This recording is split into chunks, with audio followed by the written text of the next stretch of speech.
So as I've said that even after completing Ezekiel, I would share the dream that I had. This dream was something that was a bit worrying me, and I've prayed, I've seek God, and I've asked him what does it meant, or what is the meaning of the dream. And even doing so, I was able to get the interpretation of just a few.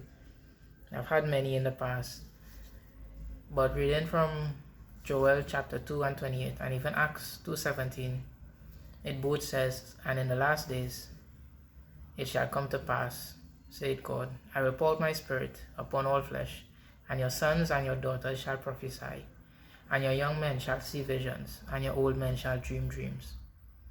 These dreams was one that startled me, but the first one was actually sometime early last year.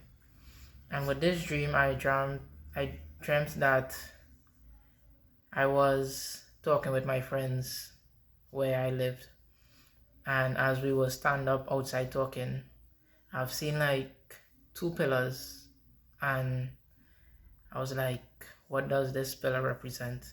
And when I looked up in the cloud, I see a third pillar, and I was like, okay, this is confusing.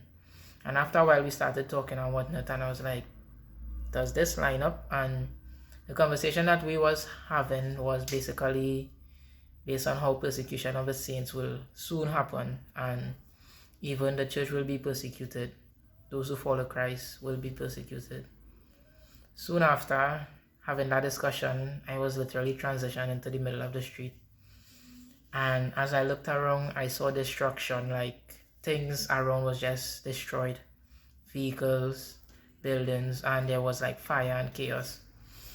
And I was wondering what was this, and then this beast-like entity just dropped in front of the street, in front of me, and I was watching, and this beast was literally destroying everything. And I was like, it felt frightening to me. And as this beast turned, it saw me, and it ran towards me. After the beast ran towards me, I fly out of my dream, and I was like, Lord, what is this? And I went down, I kneeled down and prayed, and I was like, Lord, whatever is this, you knows. And it just shows that even in the last days, the saints will be persecuted. And even reading from Revelation 13, verse 5 and 10, it says, "Then the beast was allowed to speak great blasphemies against God, and he was given authority to do whatever he wanted for 42 months.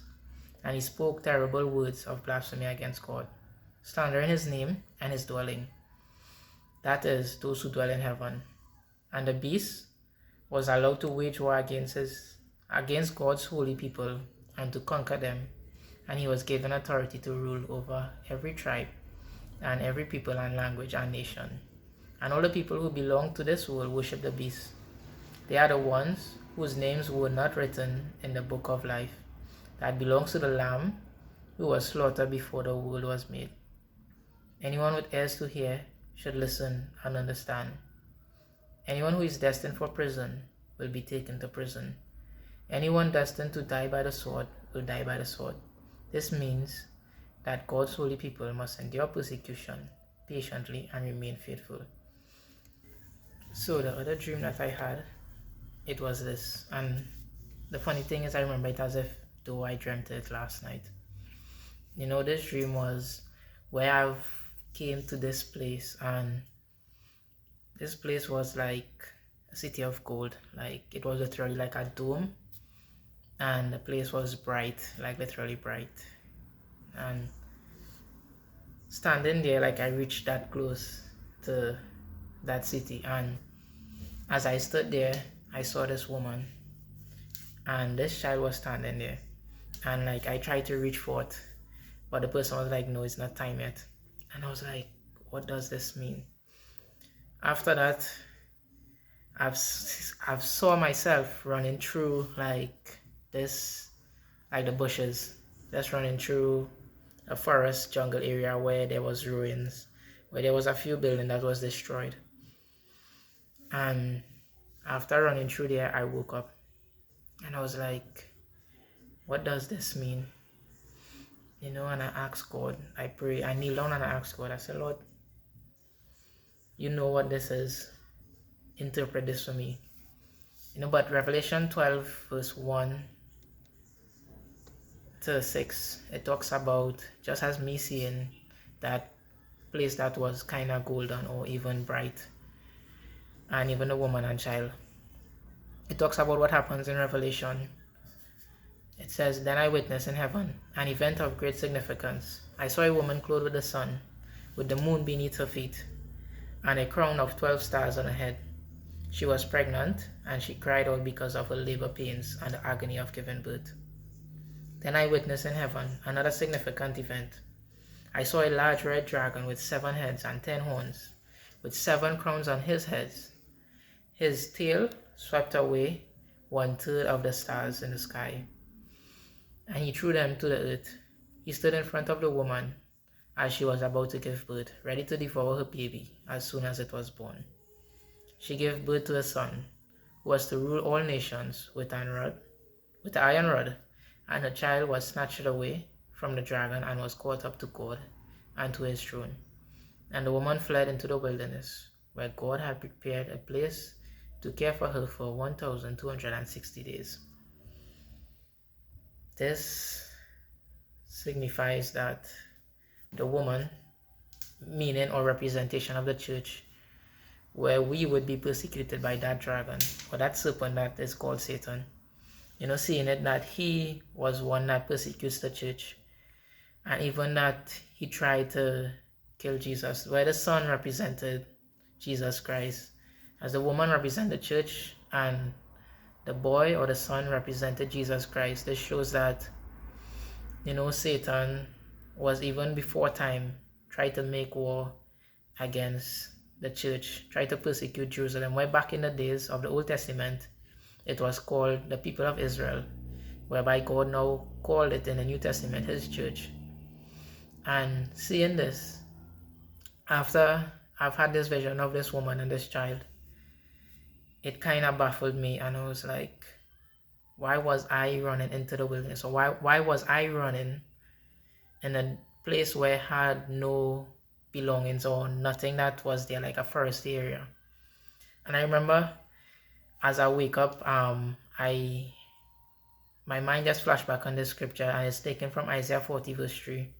It says, "The voice of one that cried in the wilderness, prepare ye the way of the Lord, make straight in the desert a highway for our God. Every valley shall be exalted, and every mountain hill shall be made low, and the crooked shall be made straight, and the rough places plain. And the glory of the Lord shall be revealed, and all flesh shall see it together, for the mouth of the Lord hath spoken it." And I was like, yo, this song's kind of familiar. Remember reading John the Baptist, that even Isaiah prophesied here in 40 and verse 3. It was John the Baptist he was prophesying about. John the Baptist was one that cried in the wilderness, that preparing the way of the Lord, that he was able to admonish others, to tell them to be baptized for the remission of their sins and to pick up their cross and follow Jesus.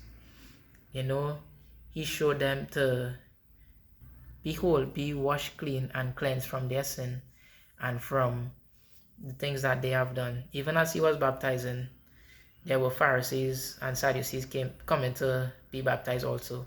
And he was like, "You brood of vipers, who warned you about the terror that is to come?" Knowing that there would be destruction. Because when Christ comes, he comes for a church that is blameless. And we as the church are considered to be his bride. That's why we see the woman and even the child. The child shows that Jesus came in the church era, or even to bring together the church era. It was a dream that I realized God called me to be a voice of one that cried in the wilderness, to be able to draw others to him, to rebuke them of their sins and the fornication of committing adultery and doing things that is against the normal laws and against God. One thing that had startled me is a bit having a fear, but as he said, come boldly before the throne of grace. And as I seek to go forth and preach the gospel and even to draw others to Christ, I hope this message will encourage you, even this dream that I have had, whereby I see destruction, I've seen persecution, I've seen the woman and child that is considered to be the church and Jesus Christ. It has been over a year since this vision or this dream was placed or was given to me. But he always said that at the right time he would make it happen, and he would appoint us to preach or to teach and to even warn others. This is just an instruction for you guys to know that the end, that Christ is coming near, and he wants us to be ready. We would be persecuted. There would be a tribulation period, but he wants us to be ready. And as the Apostle Paul said, to live is for Christ and to die is gain. Or even he says, I have been crucified with Christ. It's no longer I that live, but Christ that live in me. The life that I now live, I live it for all or for the glory of God. This too is something that I choose to do. I'm persecuted with Christ, and to live is for Christ and to die is gain. God bless you all. I hope this dream or this word even encourage you all, as it matches up with scripture, and you all can search and even do a little review on Revelation chapter 12 and even Revelation 13 also, because it will tell you about who the woman represents, what the child represents, and even it would give more insight about the beast.